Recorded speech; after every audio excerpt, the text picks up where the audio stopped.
សួស្តីបងប្អូនសិក្សានិស្សិតទាំងអស់គ្នាបាទដោយកន្លងមកយើងបានខកជាយូរមកហើយខ្ញុំមិនដែលបានចេញវីដេអូជូនបងប្អូនសិក្សានិស្សិតទាំងអស់គ្នាបាទអញ្ចឹងថ្ងៃនេះខ្ញុំលើកអំពី topic មួយគឺនិយាយអំពី my bedroom បន្ទប់គេងរបស់ខ្ញុំបាទ my bedroom យើងប្រែថាបន្ទប់ដេកបន្ទប់គេងនេះគឺជាអត្ថបទខ្លីមួយរបស់យើងបាទអញ្ចឹងយើងទៅអានទាំងអស់គ្នាបាទ This is my bedroom. It's my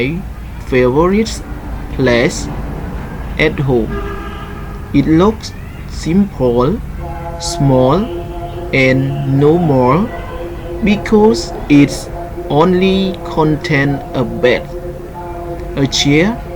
a desk and a closet. You can see a small alarm clock on my desk. I use it to wake me up in the morning. I always have my mother by making my bed and sweeping the floor. My bedroom has a little window with overlook. Our small garden, my bedroom reminds me of the most important memories of my life. My life.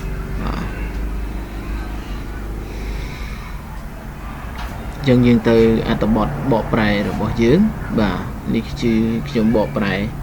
មកវគ្គឲ្យបងប្អូនសិក្សានិស្សិតទាំងអស់គ្នាស្រួលអាននិងយល់បាទ This is my bedroom. This is my bedroom.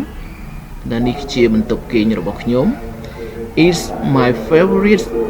place at home. វាជាកន្លែងដែលខ្ញុំពេញចិត្តបំផុតនៅផ្ទះ It looks simple, small and normal because it only contains a bed, a chair, a desk and a closet. មិនថាវាមើលទៅធម្មតាមិនថាមើលទៅសាមញ្ញតូចនិងធម្មតាបាទ Because it's only the content the bed, a chair, a desk and a closet. បាទន័យថាពីព្រោះវាមានក្រែមួយបាទ a bed ដល់ក្រែមួយ a chair កៅអីមួយ a desk តុមួយ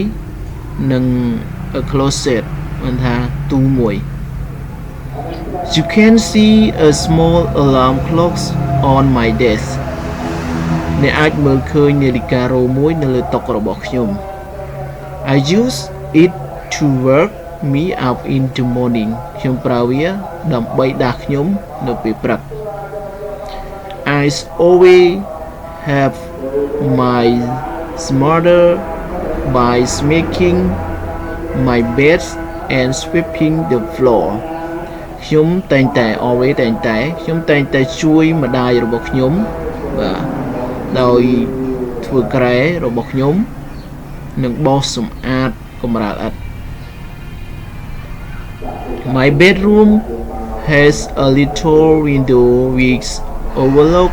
our small garden បន្ទប់គេងរបស់ខ្ញុំមានបង្អួចតូចមួយ a little window ណាបង្អួចតូចមួយ which overlook our small garden ដែលអាចមើលឃើញសួនច្បារតូចមួយរបស់ពួកយើង garden small garden សួនច្បារតូច My bedroom reminds me of the most important memories of life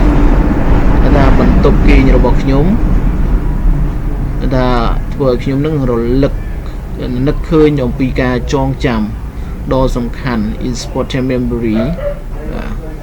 important សំខាន់ថាការចងចាំអនុស្សាវរីយ៍ចងចាំនៅក្នុងជីវិតរបស់ខ្ញុំ of my life នៃជីវិតរបស់ខ្ញុំ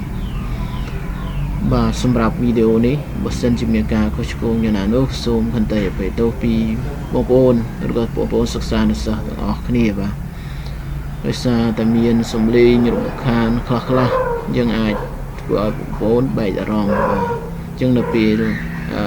ស្ងាត់សំឡេងបន្តិចខ្ញុំនឹងធ្វើវីដេអូនេះឡើងវិញហើយបកស្រាយនៅមួយជូនទៅបងប្អូនសិក្សានុសិស្សបាទអញ្ចឹងសូមអរគុណនិងសូមគោរពលា